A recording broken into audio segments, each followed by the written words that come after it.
wurden aus Ruinen, doch haben wir das verdient. Diese Städte voller Flammen wie in Dresden und Berlin.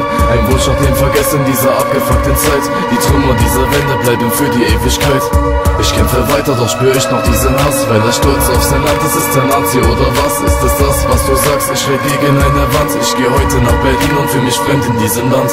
Deutsche auszugrenzen, sagt doch, wollt ihr etwa das? Dieser Staat, der die Schuld trägt an den ganzen Bombardast. Der Dank geht an die Welt, dass dieser Fluch ein Ende fand. Verbrannt diesen Führer, den der Teufel so versandt. Ertränkt im Roten Meer mit den Bergen voll mit Flammen. Ein Geruch aus der Hölle, der durch Seen, Blut entstand.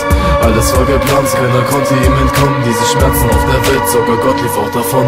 1945 diese Bomben übers Land. Warum müssen wir uns noch entschuldigen, verdammt? Alles abgebrannt wie in Dresden und Berlin. Womit haben wir das verdient? 1945 diese Bomben übers Land. Warum müssen wir uns noch entschuldigen, verdammt? Alles abgebrannt wie in Dresden und Berlin.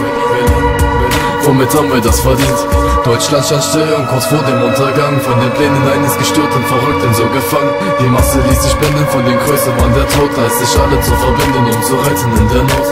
Zu viel Geschichten, doch nur eine, die auch stimmt. Lügen zu verbreiten, welchen Erfolg man draus nimmt, ich verstehe es nicht. 1000 Menschen mussten fallen, hat sich heute nichts geändert. Gibt noch Kriege überall, auf der ganzen Welt verteilt. Sieht man Armut oder Leid, doch keinen kümmert es. So verdrängt man es doch leicht. Die Vergangenheit gelehrt uns doch so viel von dem Trumpf. Dieser Rache, Gottes Wille und das alles wie im Sumpf. Es war die Asche, die von oben runterkam. Diese Städte voller Schutt und all die Menschen so verarmt. Der Horizont verdunkelt und die Wolken sich vereinen. Selbst die Sonne steht im Schatten, keiner dieser Funken scheint. 1945 diese Bomben übers Land. Warum müssen wir uns noch entschuldigen, verdammt? Alles abgebrannt wie in Dresden und Berlin. Womit haben wir das verdient? 1945 diese Bomben übers Land. Warum müssen wir uns noch entschuldigen, verdammt? Alles abgebrannt wie in Dresden und Berlin.